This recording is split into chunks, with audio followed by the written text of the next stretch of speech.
একদিকে বাংলাদেশ, অন্যদিকে নেপাল, মাঝখানে পশ্চিমবঙ্গের 22 কিলোমিটার চওড়া শিলিগুড়ি। এরই নাম শিলিগুড়ি করিডোর বা চিকেন স্নেক। এই ছোট্ট পথটাই ভারতের মূল ভূখণ্ডের সাথে যুক্ত করে রেখেছে উত্তর পূর্বাঞ্চলের 7টি রাজ্য বা 7 সিস্টার্সকে। কল্পনা করুন যদি কোনোভাবেই এই পথটি কেউ বন্ধ করে দেয়, আর সেই কেউ যদি হয় বাংলাদেশ।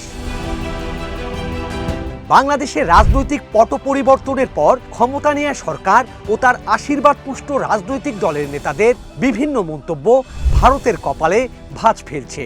সর্বশেষ ঢাকায় একটি সংগঠন ভারতীয় হাই কমিশনের দিকে যাত্রার কর্মসূচি দেওয়ার বিষয়টিকে নিজেদের কূটনীতিকদের নিরাপত্তার হুমকি বলে বিবেচনা করছে ভারত।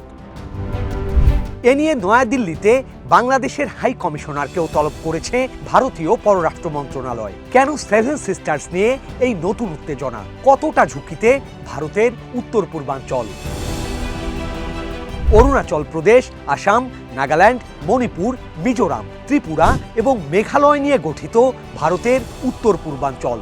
খনিজ সম্পদে সমৃদ্ধ এই অঞ্চলটি কৌশলগতভাবে ভারতের জন্য অত্যন্ত সংবেদনশীল।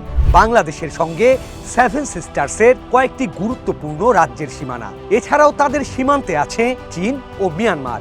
ভারতের মূল ভূখণ্ড থেকে এই অঞ্চলটি প্রায় বিচ্ছিন্ন বললেই চলে। ভারতের এই ভৌগোলিক সীমাবদ্ধতাকে বলা হয় জিওগ্রাফিক্যাল ডিসঅ্যাডভান্টেজ। আর এই দুর্বলতার কেন্দ্রবিন্দু হলো শিলিগুড়ি করিডোর। কোনোভাবে এই করিডোরটি বন্ধ হয়ে গেলে 7 সিস্টার্সের সাথে ভারতের যোগাযোগ সম্পূর্ণ বিচ্ছিন্ন হয়ে পড়বে। এছাড়া অতীতে বাংলাদেশের ভূখণ্ড ব্যবহার করে আসাম, ত্রিপুরা, নাগাল্যান্ডের মতো রাজ্যে অস্থিতিশীলতা তৈরি করেছিল সেসব এলাকার বিভিন্ন বিচ্ছিন্নতাবাদী সংগঠন। এ কারণেই ভারতের উত্তর পূর্বাঞ্চলের স্থিতিশীলতার জন্য বাংলাদেশের সহযোগিতা অপরিহার্য। বাংলাদেশে আওয়ামী লীগ সরকারের পতনের পর থেকেই ভারত বাংলাদেশ সম্পর্কের রসায়ন বদলে যেতে শুরু করে।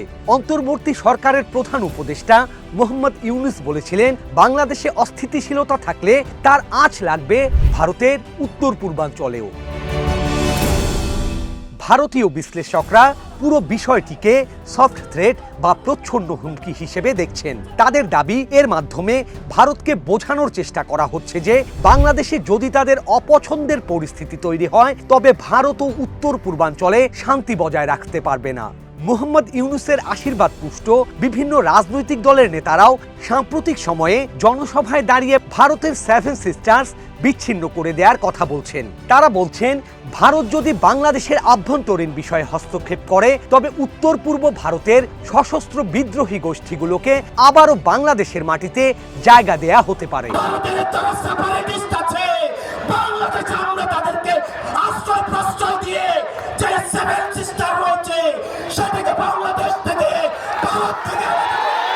এই হুমকির পাল্টাপাল্টি হিসেবে ভারতও তাদের নিরাপত্তা বলয় শক্ত করছে। বাংলাদেশের সীমান্ত ঘেঁষে নতুন ক্যান্টনমেন্ট তৈরি করেছে ভারত। ভারত ভয় পাচ্ছে বাংলাদেশের ক্ষমতার কেন্দ্রে যদি উগ্রপন্থী ভারত বিদ্বেষী শক্তি থাকে তবে 7 সিস্টার্সে বিচ্ছিন্নতাবাদীরা আবারও মাথাচাড়া দিতে পারে। এই ভূ রাজনৈতিক খেলায় আরেকটি বড় ফ্যাক্টর চীন। বাংলাদেশ যদি ভারতের কাছ থেকে দূরত্ব বজায় রাখে তবে চীনের প্রভাব বাংলাদেশে বাড়বে, যা ভারতের উত্তর পূর্বাঞ্চলীয় নিরাপত্তার জন্য হবে এক মরণ ফাঁদ। তখন মারাত্মক নিরাপত্তা ঝুঁকিতে পড়বে শিলিগুড়ি করিডোর। ইতিহাস সাক্ষী দেয়, প্রতিবেশীকে অশান্ত রেখে কোনো দেশ শান্তিতে থাকতে পারে না।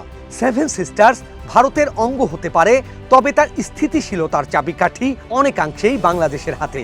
অন্যদিকে বাংলাদেশের অর্থনৈতিক উন্নয়ন ও স্থিতিশীলতার জন্য ভারতের সাথে সুসম্পর্ক বজায় রাখাও জরুরি।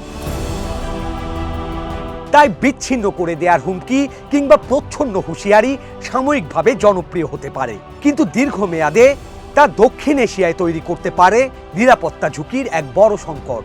দুই দেশের নেতৃত্বকে এই অবিশ্বাসের বেড়াজাল ভাঙতে পারবে, নাকি চিকেন স্নেক আর 7 সিস্টার্স নিয়ে এই দাবার লড়াই আরো জটিল হবে? একমাত্র সময় দিতে পারে এই প্রশ্নের উত্তর।